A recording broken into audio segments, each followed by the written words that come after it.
Brace for impact. Cross the line. This is my destiny. It is the truth I see. In this world I find a way to cross the line. Everybody's doing what everybody's doing. Everybody's doing the same thing. I'll be doing what I'll be doing. I'll be doing my thing. The world spins round to the right, they say. I'll be spinning the other way. Doing what I can, doing what I know. The world's my stage and I'm the show. It is my destiny. It is the truth I seek. In this world I find a way to cross the line. No possibilities for originality. Don't be left behind. Go ahead and cross the line.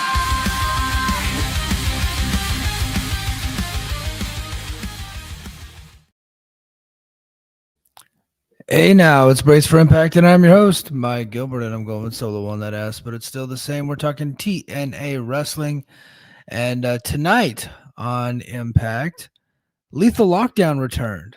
Well, kinda. It didn't have a top, and they didn't call it Lethal Lockdown, but it had the same rules as a Lethal Lockdown. And honestly, had they called it a Lethal Lockdown, the show might have done better numbers. I don't know, maybe like in the audience and on television. I know that it's not being tracked by Nielsen, but they could have played that up to be a bigger thing, but they legitimately had a Lethal Lockdown tonight. They just didn't label it that. And you don't need the top of the cage to call it Lethal Lockdown, although that would help. And maybe that's probably the only reason they didn't call it that. It was a modern day war games, with just one ring and no top. But so they had that tonight, and we'll get into that in a little bit. But there's only a little bit of news to get into for TNA this week. Kind of a slow news week for TNA. I guess the top story would be the Leon Slater news. I think we let off with him last week too, and his future in TNA is going to be interesting. He was on John Cena's last match. He teamed up with Javon Evans to face AJ Styles and Dragon Lee, and of course it was Leon who took the pin there. Sorry, I gotta quit looking at this damn TV. It was Leon Slater that took the pin. He got himself caught in a Styles clash and lost in 6 minutes to AJ Styles. And then a few days later, he appears on NXT and he wins a Fatal 4-Way, and now he's the number one contender to the NXT Championship. As the X Division champion, he's going to be challenging Obafemi on January 6th. Now, Moose also was on last night. He is going to be facing Ethan Page on December 30th, so 2 weeks from now. I don't think they're having a show next week. So 2 weeks from now, he'll be on that show, facing Ethan Page for the North American Championship. It very much seems like WWE is making sure to beat TNA's top talent ahead of their AMC debut. Now, while they will say that they're just trying to showcase TNA's top talent ahead of the AMC debut, but they're going to bring them in and have them lose. And in fact, Moose, if you guys read the spoilers, we kind of already know where that's going. So I get the feeling that the Leon Slater match ends up the same way. I don't see him beating Obafemi. And I don't see him sticking around TNA much longer. It's very clear that WWE is very high on him, and of course they should be. He's fantastic. Like I said last week, he's Will Ospreay. He is, younger Will Ospreay. And at this point in his career, 21, 22 years old, he's better than Will Ospreay was when he was at the same age. Will Ospreay was fantastic. He was spectacular. But I think that Leon Slater's already working a main event style. And it's been showcased time and time again. The guy just has it. He's got it. He has all the instincts. He can cut promos. He can sell his ass off. He can do all the spectacular moves. He can wrestle. He can brawl. He can do everything. He's a high flyer. He is the total package. He's the modern day total package. Now he needs to probably put on a little bit of muscle mass and get a little bit more grizzled, but that will come with age and that'll come in time. I know for a fact that as you get older, you just start gaining fucking weight. But he's signed with TNA. I think, towards the end of this year, but he's already being worked into NXT television. He had his main roster debut already. it's only a matter of time. I don't think he sees the end of that TNA deal, and WWE has the influence over TNA. They are in the power position. I don't want to say they have authority, but you probably could say that if you wanted to. There are two different command structures, but if they really want Leon Slater from TNA at this point, they can just have him, and they'll try to be somewhat nice about it and say, well, we're going to use him. You guys can use him for a little while. Then at some point in the spring or early summer, it's going to be, okay, you guys just can't have Leon anymore. Here's fucking Stacks. here's the legendary Channing Stacks Lorenzo. That's who you guys are going to get. But we're going to take Leon, and there's not a goddamn thing you guys are going to do about it. And that's kind of the position that TNA is in. But, can I say that's a bad position for TNA? It's like, look, part of the appeal to going to TNA is that you get to ply your trade on a bigger stage than the Indies. You're going to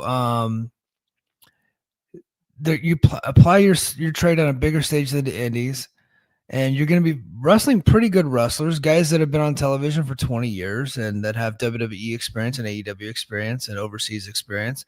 So you're going to get that opportunity. Oh, and by the way, if you get hot and you can have a better deal at WWE, TNA is very likely to let you go, right?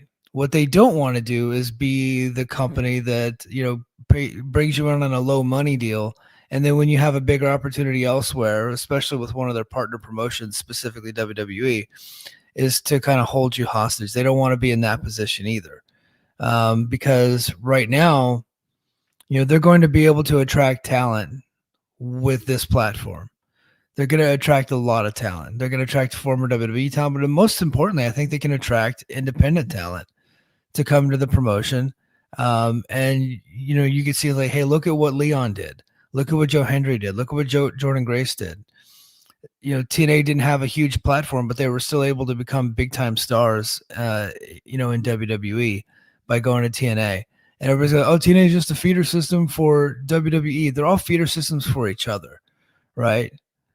They're all feeder systems for each other. And TNA is a stepping stone to both WWE and AEW. Take a look at AEW.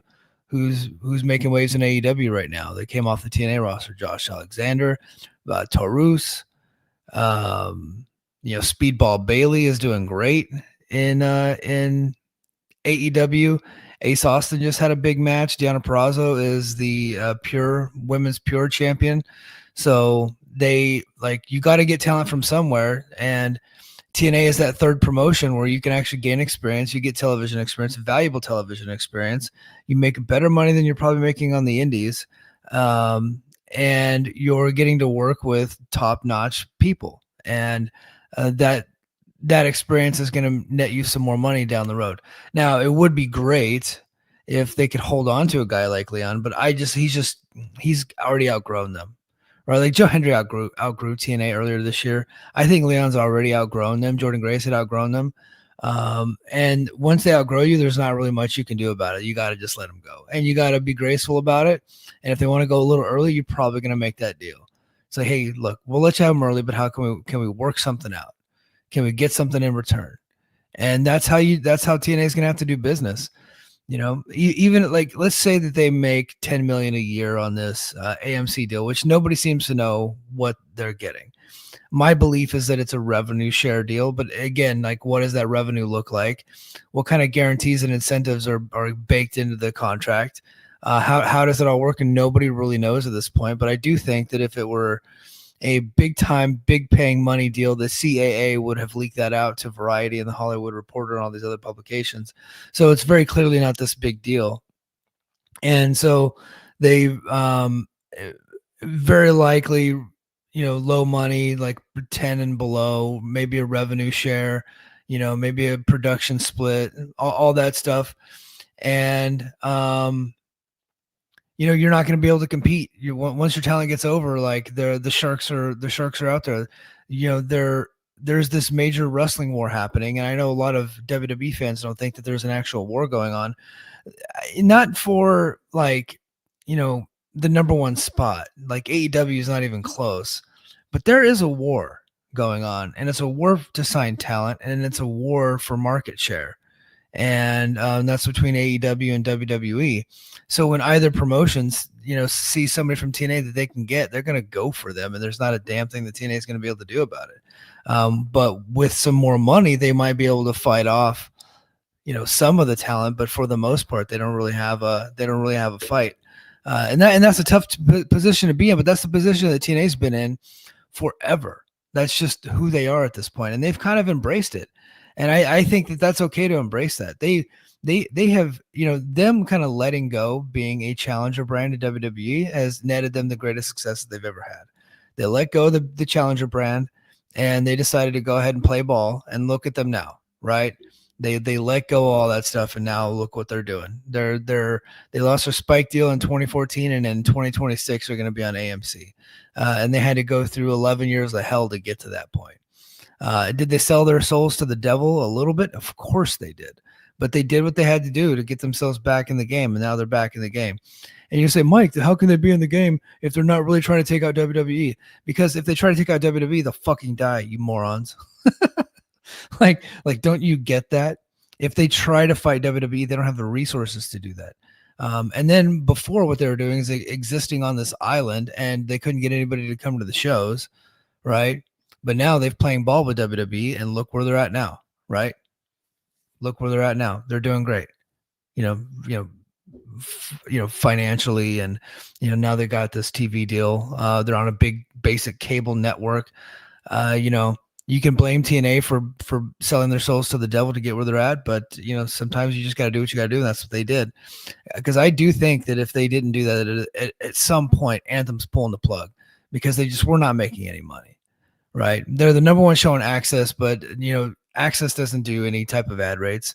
Most of the money that Access gets is coming from the fact that they're on like premium tier cable. So you have to pay extra to get access in your cable package. So they get a higher cut of that money. And so that's where Access was really getting a lot of their revenue, but that's not enough revenue to be able to give TNA any type of operating budget. They just couldn't do it. And so, now TNA is off, and they're headed towards AMC. And part of that is, their relationship with WWE. And a part of that is they're going to be losing their talent. New Japan's going through it with AEW, right? CMLL hasn't really lost anybody to AEW, because everybody's, like Hechicero and those cats that are working both. But at some point, Hechicero's probably not making all the Friday night shows at Arena Mexico, and he's going to prioritize his American dates, those things are going to happen.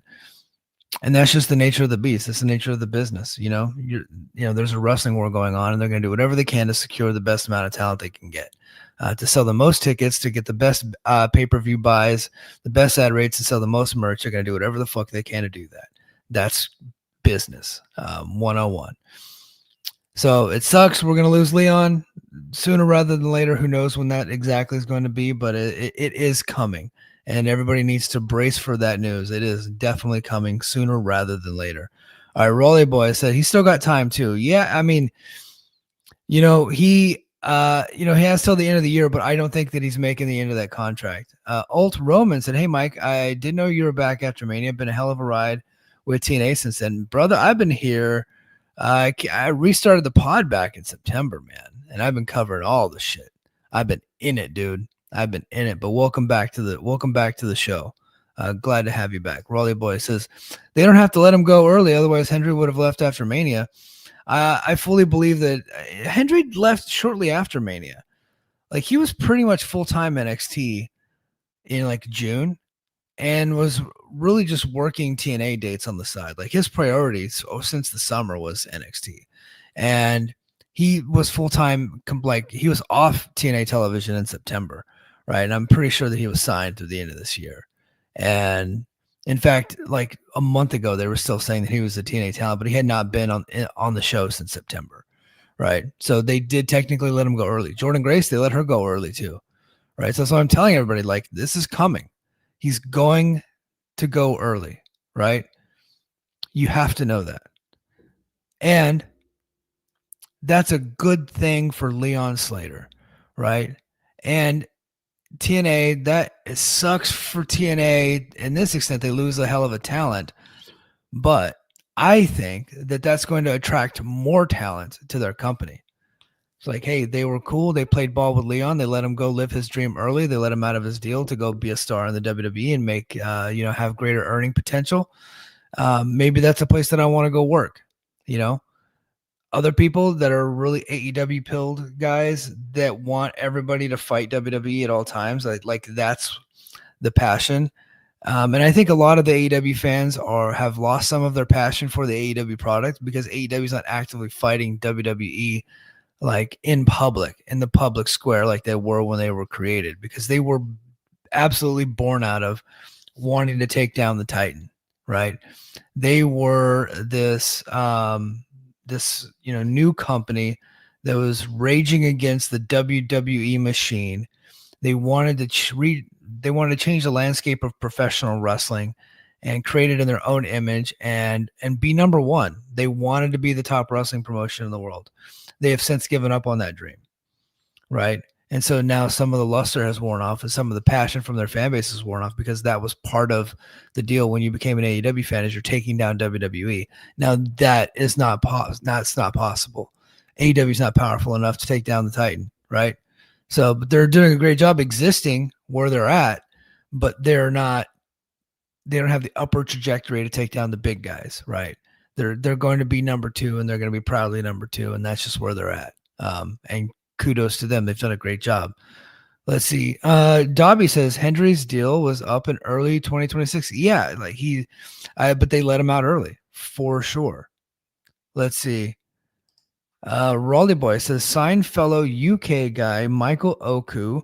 I think Michael Oku, he's been working a lot of AEW Ring of Honor dates. So he seems to be earmarked for Ring of Honor and AEW, but for whatever reason, I haven't brought him over. I don't know. Like, I'll be honest, I've only seen a couple of his matches, and one of them was an amazing match with Will Ospreay. But Will Ospreay has amazing matches with goddamn everybody, right? He's number one right now. He's the best, right? Well, when he had a neck. Doesn't have a neck right now, so can't be the best. But before the neck, he was definitely the best. Like, he was the guy, right? Kenny Omega gets a little bit older. He's beat up. He slows it down a little bit. Boom, here comes Will Ospreay. Will Ospreay takes his spot, right? I think that's Leon. Like, I think Leon's that next guy, right? He just will WWE let him be him? I don't know, right? I don't know if they'll let him be him. I would much rather he stay in TNA, because TNA just lets him do his thing, and he does a great job, right? And he works really good main event style matches. He does. He's a big deal. But it is what it is. Speaking of free agents and contract, I think we're gonna have a quick show tonight, by the way. But speaking of free agents and contracts, this is a weird one. So Fightful Select reported, and Dobby, if you're in the chat still, you can correct me, but Fightful Select reported that TNA signed several of their pending free agents to some short-term deals, many of which were 90-day deals. Then Brian Alvarez was on Wrestling Observer Live this week, I think Tuesday, and he rattled off some names: AJ Francis, Steve Macklin, Mike Santana. And he kind of connected that they were, at least, like, I think a lot of people thought that he said that those guys had all signed 90-day deals, but I didn't see anywhere that confirmed who signed what and for how long. I think he was just rattling off names of free agents. I could be wrong, but that's the way that I took that. Either way, I said it here last week, and I've been saying it for a while. A lot of the deals that are coming due are just going to get extended or re-signed. Some of them might get a bump in pay. I'm sure they will. And but for the most part, they're just going to get their deals extended, because they don't have, like, everybody's like, oh, they're spending that AMC money on that. They don't have that money yet. I don't think a lot of that money is guaranteed. I think that money is going to be kicking in later in the year, which is why some of these people sign short-term deals. So Dobby has the facts in the chat. He said, yeah, Fightful said several for 3-month deal extensions while they work out long-term deals, but didn't say any names. And then Alvarez mentioned names like you said, and he said, I think he was just naming the people who had expiring deals. Yeah, so that's the way that I took that. But some people ran with it, like Mike Santana and Steve Macklin signed a 3-month deal. I did see people saying that, but that's not the way that I took it. But I do think all those guys are re-signing. I don't think that WWE is going to be taking Macklin and Santana and AJ Francis and the Rascals.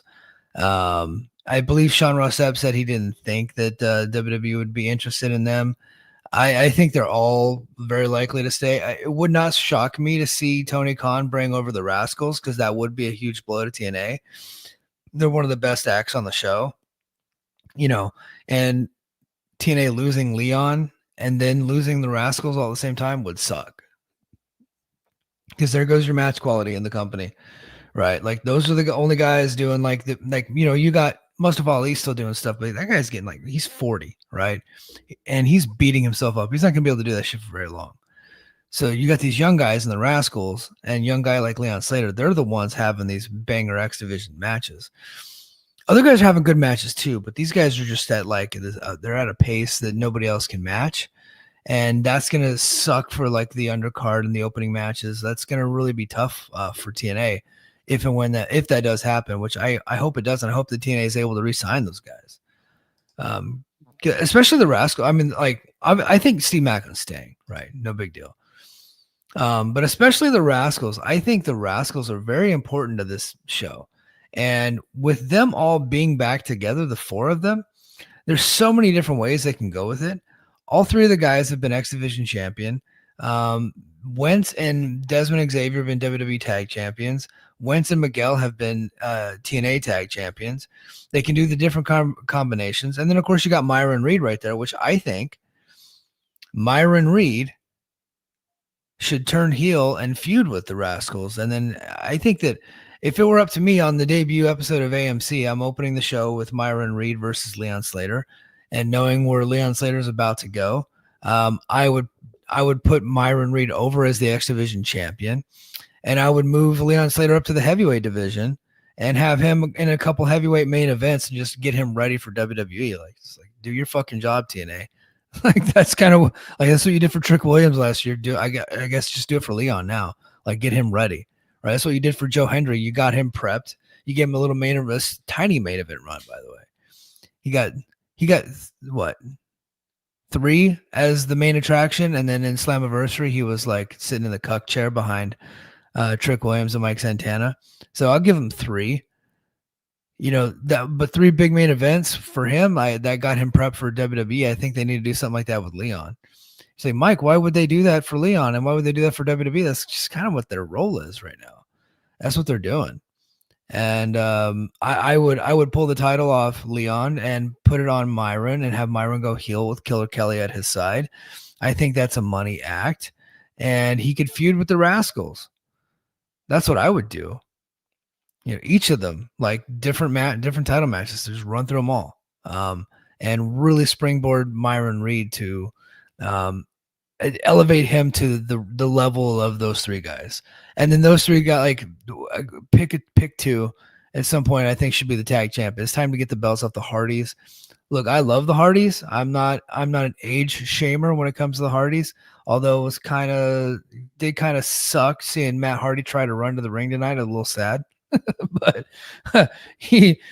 brother's not moving too well. But let's see. Keep it Wolf son.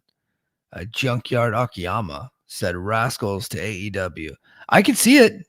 I think that would be a good pickup. I can DM Tony right now and tell him if you guys want me to. I could do that because he and I are, we're best friends.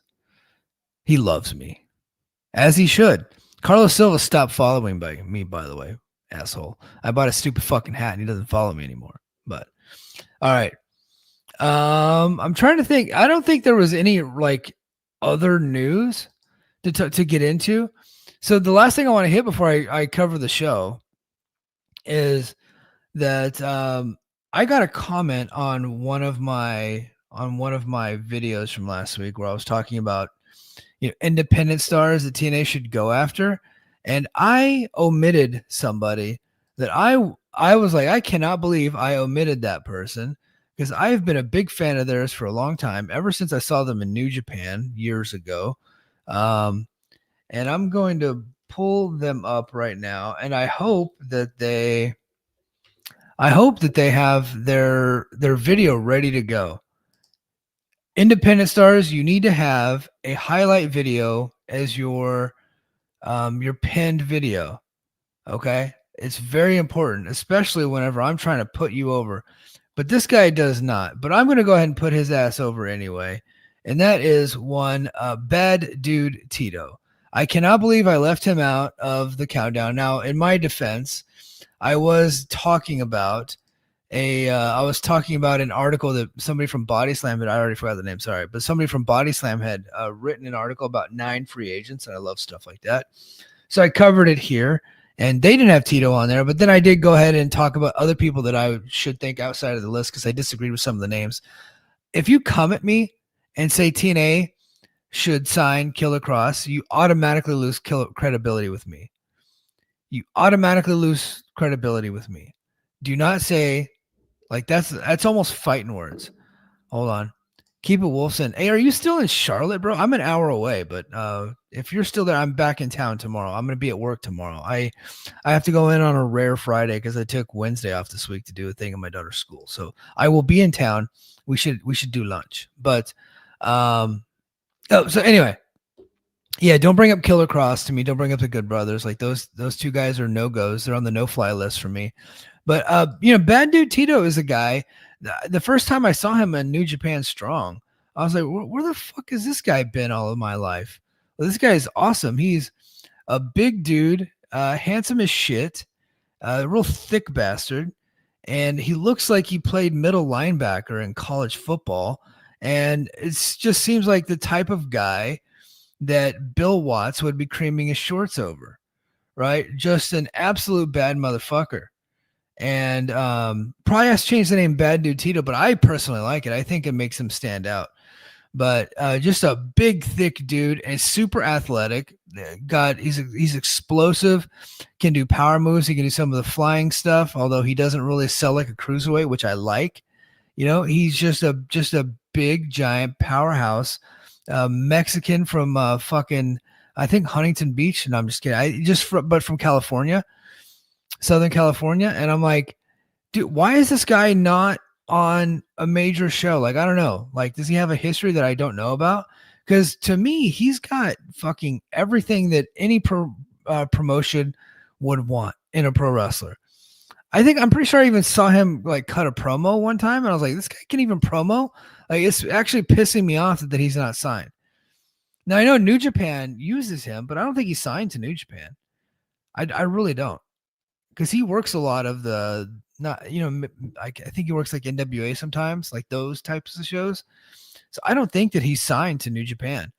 So we need to get the hashtag going. I'm just going to do it right now. We need to get a hashtag going that TNA should sign Bad Dude Tito. I have eliminated the rest of the list. For my money, that's the guy that you go for first. Like, he's the guy that you go for. And you could put him as a big powerhouse in a faction, or you can just like say, fuck it, we're bringing him in, and we're gonna do something like just like they did with Bear Bronson tonight, which I thought they did a good job with him. They could do something like that with this guy, but I think he has a higher ceiling than Bear, and I like Bear Bronson. He impressed me tonight. He never impressed me when he was in AEW, but he impressed me tonight. So, as a single star, I think TNA has something on their hands with Bear Bronson. I think they could have something if they brought in Bad Dude Tito. TNA doesn't have a single Mexican performer on their roster right now, not a single one, and they just did El Paso, right? Bad Dude Tito would have been over like Rover in El Paso, right? He absolutely would have. Just a really top-notch performer that they should have brought in. All right, let's see. Brendan says Alec Price. Brother, I don't know who that is. But if he's good enough and everybody like gives me the thumbs up on him, I'll do some research. I'll take a look at him. Raleigh Boy says, can't believe Bad Dude Tito ain't signed. Yeah, it makes no sense. Let's see. Get Luke Jacobs, best technical wrestler on the Indies. Okay. Let me look up. I've heard of Luke Jacobs. Let me look this dude up. Hold on. Talk amongst yourselves. Luke Jacobs. Let's see what the fuck this guy looks like. All right. Is he a British guy? Yeah, it looks like he's a British guy. Well, of course he can technical British guys can technical pro wrestle, but they're not very good at like actual wrestling. But they're they can do the pro stuff and make it look like they have an amateur background. He doesn't have a video on his thing. He's got a lot of pictures and graphics, but if he had a video up, I would pull the video up. But he doesn't have one. And that's frustrating for me. But Luke Jacobs, okay, I'll take a look at him. He looks like he did some Rev Pro stuff in DPW. He'd be worth looking at. And what was the other guy's name? Alec Price. Let me look up Alec Price. Alec Price. I like discovering new unsigned pro wrestlers. All right, he was. Oh, look at this. Hold on. I'm gonna do a share screen here. Look at this. Look at this cat. All right. Oh, wrong button. I'm going to do a share screen on this one because I just think this is funny. Let's see. So I did a search for Alec Price. Look what the first thing that comes up. Here's his name. From the Prize City of East Boston, Mass. So he's a mass hole. PWI 500, number 165. Look at that. Number 165. And then there you go. Looks like he's lean. He's in shape. All right. He takes himself seriously. All right. Let's see how serious he takes himself. Does he? Ooh, it looks like he might have a video. Okay, but it's a music video, so I cannot. Sway. He's got this fat motherfucker bleeding. Who's he fighting? Is that Matt Tremont? And he does a step up stompy deal there. There you go. All right. That was kind of cool. Let's see. All right. There you go. The suplex, and now he's hitting a motherfucker on his head. Okay, that's like a reverse neck breaker there. Okay. I think this guy's got some fire. Kryptonite crunch into a back neck breaker. Boom. There you go. All right. I can get behind this guy. He's a little skinny, but that's okay. Like, X Division, right? Like, you need more guys in the X Division. If he wants to be a heavyweight, though, brother's going to have to eat some carbs. But I think this kid's a talented kid. Okay. Who said that? Who suggested that? Who was the guy that said this dude? Let me give you a shout out. It was Brendan. Okay, thank you, Brendan. All right, I like this guy, Alec Price. Okay, good job, Brendan. I'm gonna stop sharing now, though. That was cool. All right, let's do that more often. Just like me looking up random wrestlers. All right. And Gerard says Luke is good. Surprised AEW hasn't signed him. He's one of the top on the scene with Ospreay and AEW. Well, I mean, look, they're not going to just sign every Brit that's out there because they like Will Ospreay. He has some pull, but it even took him a while to get his girlfriend signed. So he's got some pull, but I don't know that he has that much pull. All right, guys, let's go ahead and get into the show. Now, like I said, there was like no real news this week. We're waiting on news, so. As I get news, I'll hit the Patreon up and discuss it, but there was no real news. But the opener was a number one contenders battle royal. They had a 20-man battle royal with such top contenders like Brock Anderson, C.W. Anderson, and Ryan Nemeth, who eliminated Jake Something, which pissed me off. But they actually did have like everybody else was like really good in the match. But you had Moose, Eric Young, Mance Warner, you had the Rascals in there, and of course Bear Bronson and Jake Something. So Jake Something and Bear Bronson was interesting, right? Was that cool or what? At one point, they were in center ring and they just started going at it as a big beefy fight there, and that was really cool. I was like, okay, give me these guys some more. Like let these guys feud. Give Jake something to fucking do. Right? He ends up getting eliminated by Ryan Nemeth because he got poked in the eye. Ryan Nemeth should not have had a single elimination. The appeal to Ryan Nemeth, and I think Ryan does a good job in TNA. I think he's an underrated talent. He's not a good pro wrestler, but as far as like a dipshit, and like a guy on the outside of the ring and a guy that like says stupid shit and like is willing to make a fool of himself. I think he's a valuable guy to the company. Like, and that's a compliment. I think what he does a good job at. Okay. He should not have eliminated anybody. That's the bit with Brian, is that he's terrible. But because his big brother has pull in TNA, he keeps getting opportunities. That's the bit. You can't have him eliminate a guy like Jake something. That ruins the bit. It ruins Jake because now he's a geek, and he's been a geek for a while, but they keep proving it to us that that's what they think he is. And then it ruins the bit with Ryan Nemeth because he's a shithead.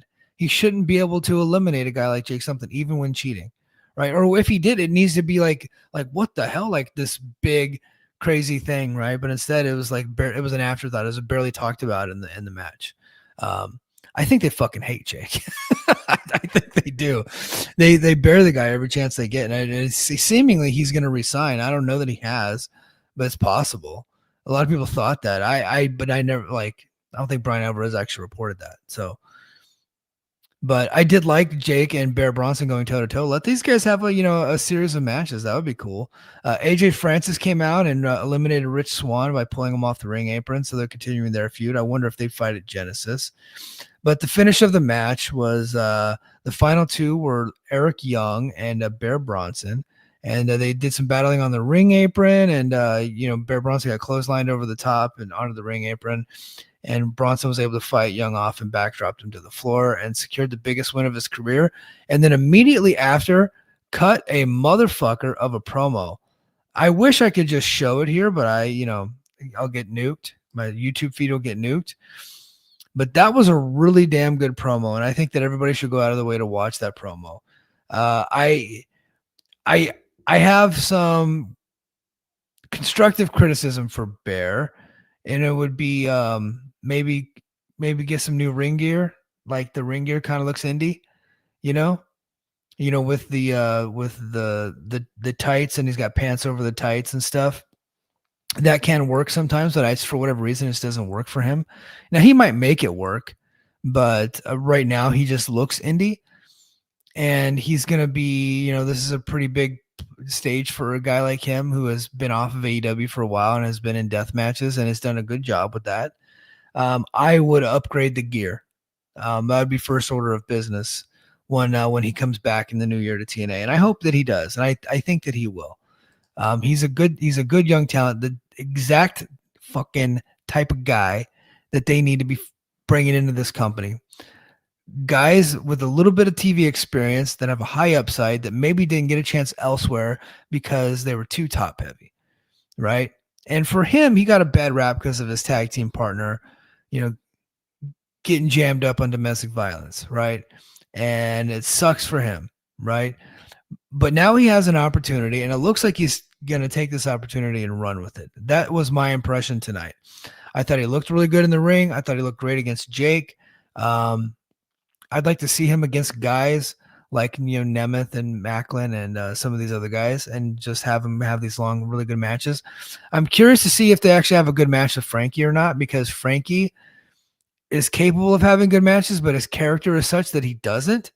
So it's like the character is almost purposely having bad matches, and doing the goo and the gaga and the Jeff Jarrett horseshit. And so it's like designed to piss people off, right? So I do wonder if that match is going to be any good. So I'm skeptical, but I think that he's good. All right, we got knockouts action. We had Lei Ying Lee and Zaya Brookside. They teamed up against Tessa Blanchard and Mila Moore. Tessa, Mila, and Robbie E, Dip Fuck, and Vicky Crawford. They're called the Diamond Collective, I think is what they're called. Yeah, the Diamond Collective. And this new faction put together this week lost their first match to Lei Ying Lee. So the match was decent, right? Mila Moore has some growing to do, but I think she can be pretty good. They had some interference and stuff some horseshit. But Lee nailed Mila Moore with a face buster and secured the pinfall. Actually, it was that's not what it was. So I got bad information here. Sorry about that. So the finish was Seattle scored a touchdown. Okay, so guys in the chat, we actually need Seattle to beat LA. If Seattle beats LA, the 49ers are now the number one in the NFC West, so that's important. But okay, so actually Zaya Brookside did like a flippy thing. So Lei Ying Lee was on the middle rope, and Zaya like came and flipped it over, and she did like a senton. No, that wasn't the finish. Tessa Blanchard broke that up. Okay, now I'm getting confused. So it might have been a facebuster. Okay, facebuster. We'll go with facebuster. Afterwards, Danny Luna issued a challenge to Lei Ying Lee and a really good promo. I thought it was well done, well shot. I think Danny Luna is a fucking star. And I feel vindicated for when I went to bat for her back in September when Ash went down. I was like, they should just put the title on Danny Luna, like she's the one to go with. Now look at her. Some of you assholes tried to fight against that and say, oh, she's not ready yet. No, she's ready. She's the one. She is the person that they need to be building the division around. It's Danny and it's everybody else right now. And I like Lei Ying Lee. I think she's good. I don't know that she's got Danny's charisma to be the world champion. And it looks like they might want her just to be in the tag team, and that's okay. I think that's a good spot for her. But Danny Luna issued a challenge to Lei Ying Lee, and it looks like that's going to be the match for Genesis. So cool. And then next we get an Elijah concert. So he held the concert for the El Paso crowd, singing a custom song, and then he goes interrupted by Tasha Steelz, who then introduced Mustafa Ali. Ali demanded a moment of silence for his trauma after being dragged away on a horse by Elijah. And then Elijah responded by playing the White Stripes Seven Nation Army on his guitar, which the crowd singing, "Oh, Walk with Elijah," of course. And then Ollie's great hands, Jason Hotch and John Schuyler. Can we have an honest conversation about Hotch and Schuyler? They're good. They're a good tag team. They're going nowhere with that name, the Great Hands. They got to change the name. I've been saying it forever. I've been saying it in public. And I think they should change the name to the Agents of Chaos. Now, because I said that in public, they're not going to do it. But the Agents of Chaos, okay? You get Agent Zero, you get Agent Hotch, Agent Schuyler, Hotch and Schuyler, Agents of Chaos. Here's the kicker. It's AOC. It's a political gimmick, huh? You got Mustafa Ali playing a dirty congressman. Now his tag team's called AOC. Come on. Is that not gold or what? It's fucking better than Great Hands. I think Agents of Chaos works. That's what they should call themselves. No more Great Hands. Agents of Chaos, AOC. Okay. Elijah cleared the ring of the lackeys, and then as he confronted Ali, Tasha Steelz distracted him again, but Ali capitalized by smashing a guitar over Elijah's back, leaving him laid out on the stage. So there you go. And then we get to the main event. TNA has a steel cage. It's a nice cage. It is a cage that a professional wrestling organization would have. Not that abomination that they had before. Like, this was an actual nice looking cage. And I think it was the same one that Prestige Wrestling uses. I probably not the same exact one, but the same company that makes them. And I was like, okay, you guys are actually taking yourselves seriously. You're trying to be professionals, which, you know, I am not used to with this company. Like, they usually skimp and they just try to, like, they do things on the cheap, and they make things, they don't take pride in what they do sometimes. And so they're willing to let things look like shit, and they just make excuses. And then, of course, the fans that they have also make excuses for them. And I don't. I think that you should always look like a professional and do things professionally. And they don't always do that. But this time they decided to go ahead and bring back the steel cage of El Paso. I think it was a make good for the city of El Paso, because they had this same match that they did tonight. They had the same match back in March, but it was, you know, lackluster because the cage was so bad. So, but Mike Santana was out first, and then he was with Bad Body Jensen. And then I don't have the full list of like who came in when, but the heels obviously had the upper hand. And Matt Hardy was coming down, and I believe it was Tyreek Igwe attacked him, slammed his head up against the steel ring steps, to which his brother did not save him.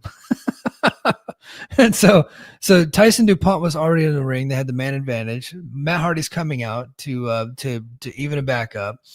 Tyreek Igwe then comes out, attacks Matt, slams him against the ring steps, and then goes into the cage. And now you got a 4-on-2 match. And nobody from the babyface side came out. I was like, well, we're still going to follow the rules. It's like, what the fuck? Why are you still following the rules? They just killed Matt, and now they're beating your friends up 4-2, and you guys are just hanging out in the back waiting for your number to be called. Are you not watching? Dummies.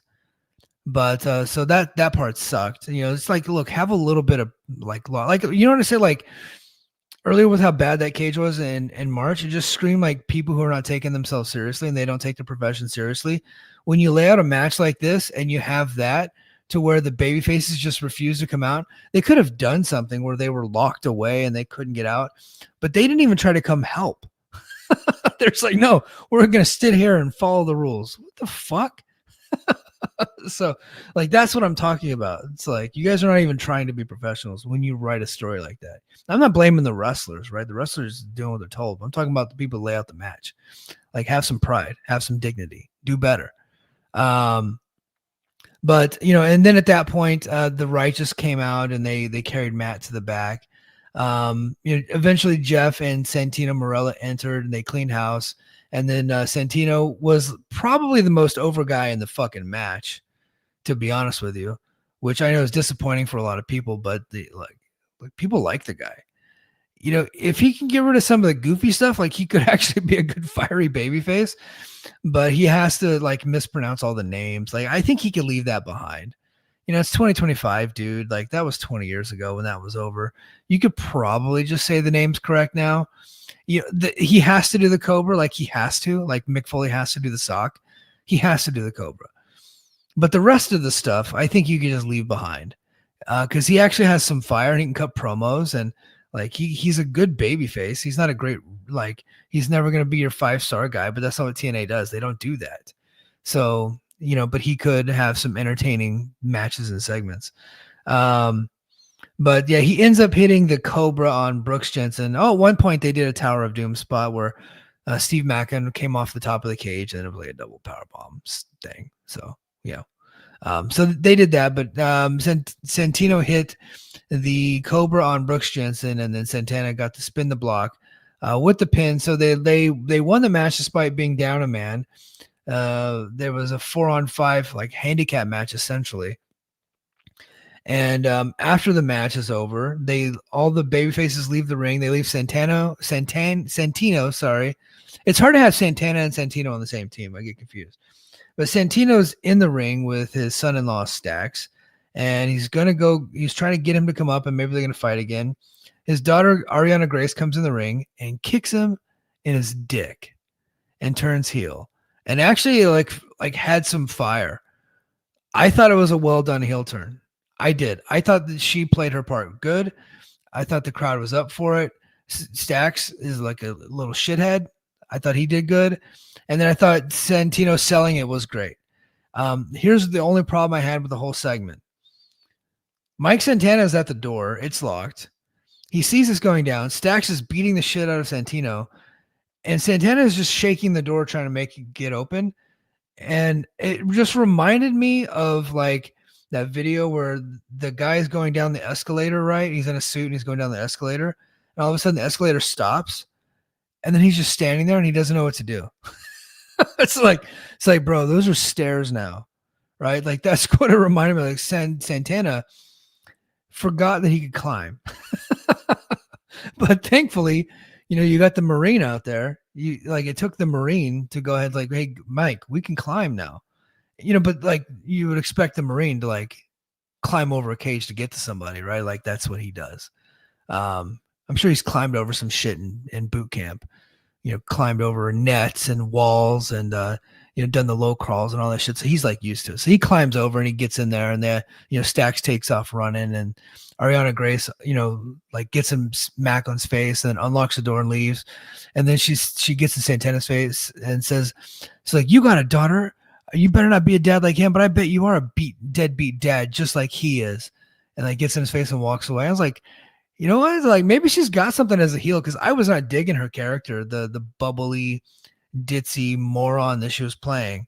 I like this character where she's got a little bit of mezzo soprano in her. I know maybe that's me, saying just because she's Italian, but I thought she had a little bit of attitude, a little bit of fire. I was kind of impressed by Ariana Grace. Now I don't know. Here's my thought. I I am worried that Santino is going to win the North American champ or the international championship. I do worry about that, but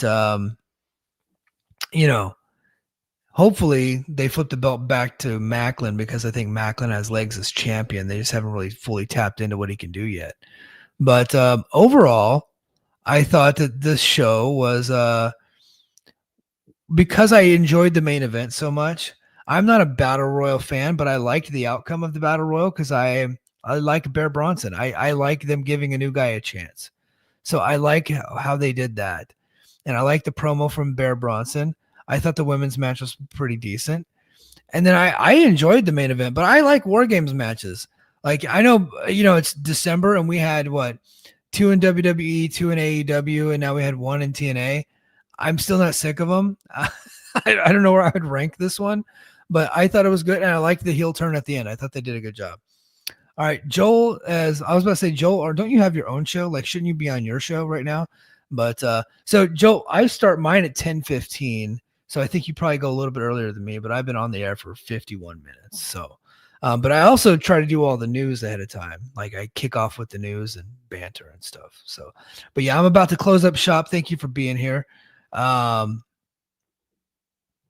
Let's see.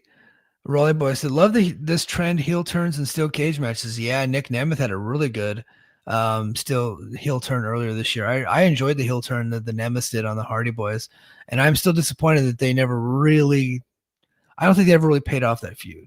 I thought that was a good feud, and they just kind of – there was more legs to it. Let's see. Yeah, they caught up TNA Ariana Grace and NXT Ariana Grace. She's been a heel for months with Stacks. Could have fooled me. I don't watch NXT, so I didn't know that. Let's see. And then Raleigh Boy. Oh, this is Io. It said, Io, can you just be Io on here? Like, why are you Rolly Boy? Just be Io. All right. Don't confuse me. But it says she pulled a Stephanie from Armageddon 99. Yeah. Joel starts his at 10:05. That's what he's the legend. And Io says, I think marketing purposes, they can't call it Lethal Lockdown. Why not? They own the name. They should be able to call it that. Oh, you think reasons? Maybe because of COVID?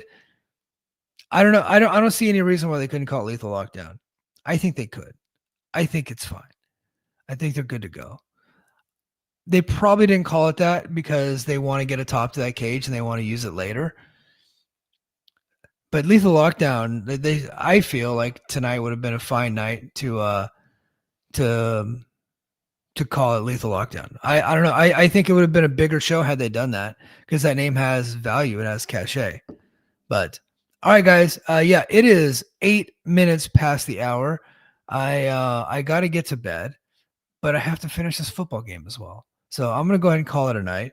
JD and I will be back on Sunday night. Next week is Christmas, so I'll be off. I'm not going to do a show on Christmas. TNA is doing one match. They got a 10-person tag, which they just did that tonight. Maybe come up with a different idea, but they're doing a 10-person tag, and they're doing their award show next week. So, but then after that, it looks like they got shows in the can until AMC. So, all right, guys, that's going to do it for me this time. And until next time, mahalo.